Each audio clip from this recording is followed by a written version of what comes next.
The penthouse suite of the Azure Heights was draped in the kind of silence that usually precedes a murder. It was 11:58 p.m. Richard Vance stood by the floor-to-ceiling glass, the lights of Manhattan twinkling like fallen diamonds beneath his feet, and he didn't look like a man burdened by a 22-year marriage. He looked like a conqueror. He turned to Clara, who was draped across the velvet sofa with a glass of vintage crystal, and he let out a low, jagged laugh that sounded like gravel under a boot. Richard loosened his tie, the silk whispering against his collar, and said, "Do you smell that, Clara? That is the smell of a ghost. Because after tonight, Christabel Vance doesn't exist. She's at that pathetic charity gala, shaking hands with people who hate her, while I'm signing the final papers to move the last 80 million out of her reach." Clara purred, her eyes tracking the movement of his hands as he pulled out a black titanium card. "Are you sure she's that blind, Richard?" Clara asked, her voice sliding like silk over a blade. Richard walked to the marble concierge desk inside the suite, his footsteps heavy and arrogant. "Christabel is a relic," he snapped. "She spends her days looking at flower arrangements and her nights reading old novels. She hasn't looked at a bank statement since 2004. She trusts me, Clara, and trust is the most expensive mistake a woman can make."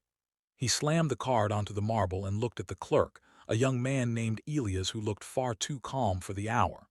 "Suite 4201. Charge the deposit, the champagne, and the breakfast menu. And don't wake us up until noon," Richard commanded. Elias looked at the card, then up at Richard, and a small, chilling smile played on his lips. "I'm afraid I can't do that, Mr. Vance," Elias said. Richard's face turned a violent shade of purple, his veins bulging against his neck. "Do you know who I am? I am the CEO of Vance Global. I own the air you're breathing in this lobby." Elias didn't flinch. He leaned forward and whispered, "Actually, sir, as of 6 o'clock this evening, you don't even own the shoes on your feet.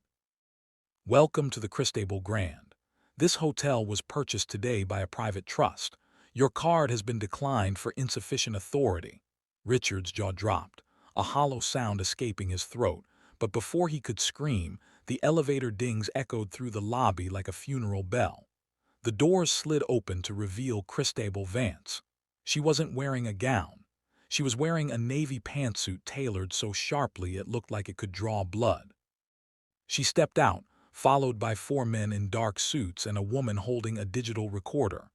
Christabel walked right up to Richard, stopping only inches from his face.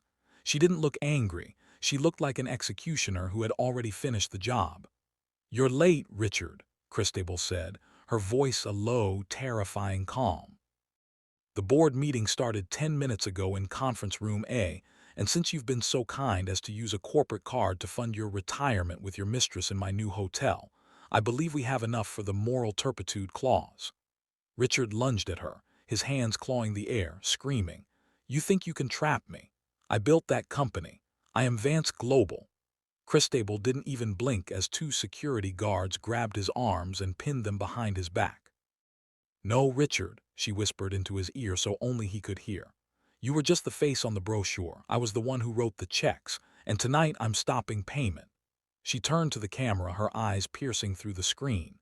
"Before we go into that boardroom and watch a giant fall, tell me in the comments, how long would you wait to get your revenge? 22 years or 22 minutes? Hit that subscribe button because you're about to see what happens when the silent partner finally speaks." They dragged Richard toward the frosted glass doors of the boardroom. Inside, 12 board members sat in total silence, their faces illuminated by the blue light of a giant 80-inch monitor.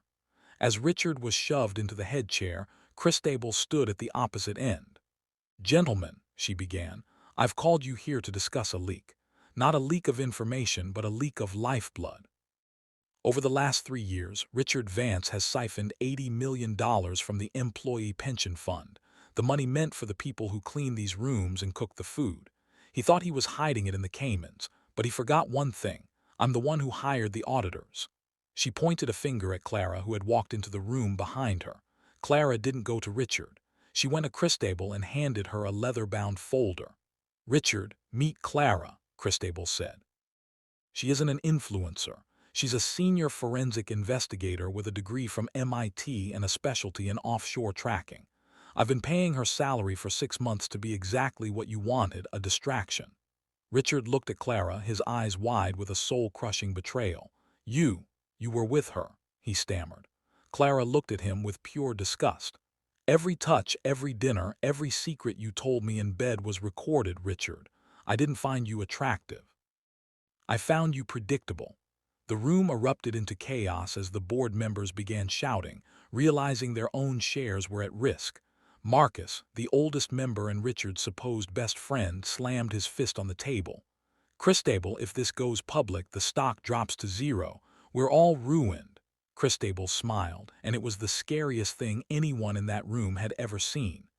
"The stock won't drop, Marcus.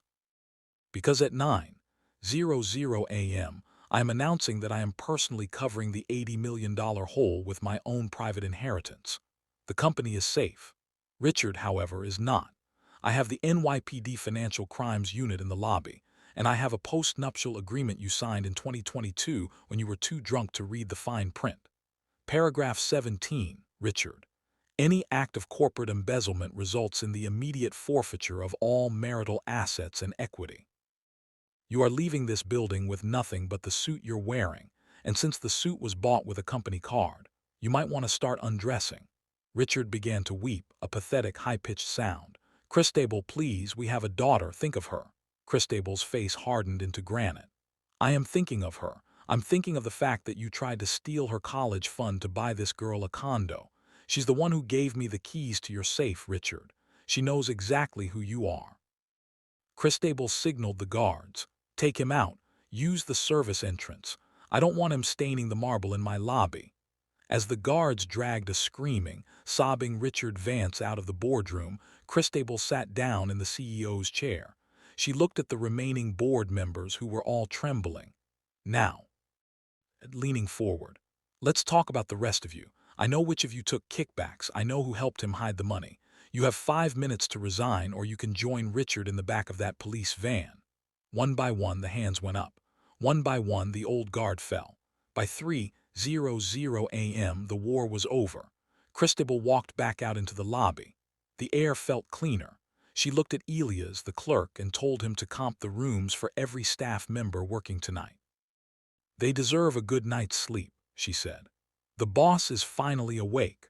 The clock in the lobby of the Christabel Grand struck 3:15 a.m. with a heavy, metallic chime that echoed through the empty marble halls as Christabel Vance stood alone by the fountain, watching the water ripple and reflecting on the 22 years she had spent building a ghost. She didn't have time to mourn because her phone began to vibrate with the intensity of a trapped hornet. It was a video call from her daughter, Melissa, who was standing in her dorm room at Stanford with tears streaming down her face and a tablet in her hand. "Mom, what did you do?" Melissa whispered, her voice trembling through the speaker. "Dad is all over the news. They're saying he was arrested in his underwear. They're saying he's a thief." Christabel leaned against a cold marble pillar and looked into the camera with eyes that hadn't slept in 48 hours. "I didn't do this to him, Melissa," Christabel said, her voice like a steady hand in a storm. "He did this to us when he decided that our future was worth less than a secret account in Grand Cayman. I need you to stay strong because the lawyers are going to come for you next, and you have to tell them exactly what you found on that encrypted drive." The drama escalated as Melissa began to scream that she couldn't betray her father, but Christabel cut her off with a sharp, icy command. "He didn't just betray me, Melissa. He used your social security number to open 3 of those shell companies. If you don't speak up, you're his accomplice, not his daughter." The silence that followed was heavy enough to crush a lesser woman. Melissa finally nodded, wiped her eyes, and sent the final decryption key that would unlock the void of Vance, the secret ledger that proved Richard had been planning to disappear for years. By 4:00 a.m., Christabel was back in the war room, facing the 3 board members who hadn't resigned. Marcus, the man who had been Richard's best man at their wedding, was sweating through his $5,000 suit, his hands shaking as he poured a glass of scotch. "Christabel, we can settle this," Marcus pleaded. "I have offshore holdings you don't know about. I can double your money, just let Richard go. We'll say it was a misunderstanding with the accounting software." Christabel walked slowly around the table, her heels clicking like a countdown. She stopped behind Marcus, leaned down, and whispered into his ear, "I already know about the Swiss accounts, Marcus, and I know about the apartment you bought in Paris for your mistress. Did you think Clara was only watching Richard? She's been following you for months too." Marcus went pale, the glass slipping from his fingers and shattering on the mahogany table. The drama turned into a hunt as Christabel pulled out a stack of 8K SEC filings. "Sign the confession, Marcus. Sign it, or the FBI agents waiting in the lobby for Richard will have a second set of handcuffs for you." One by one, the traitors fell. By 5:00 a.m., the corporate structure of Vance Global was a smoking ruin, and Christabel was the only one left standing in the wreckage. She didn't stop to rest. She called the night shift staff together in the lobby, the maids, the porters, the cooks, and she stood on the grand staircase like a queen reclaiming a stolen throne. "For years, you've seen Richard Vance treat this hotel like his personal playground while he cut your benefits and froze your wages," she told the exhausted crowd. "Tonight, that ends. I am reclaiming $80 million in stolen assets, and every cent of it is going back into your retirement funds and your health care." The staff didn't just cheer. They roared, the sound of 500 voices shaking the chandeliers. But the drama wasn't over. A black SUV screeched to a halt outside the glass doors, and Richard's high-priced defense attorney, a man known as the Shark, stormed inside. "This is a circus, Christabel," the lawyer yelled, waving a stack of papers. "You can't hold a board meeting without a quorum. Everything you did tonight is legally void.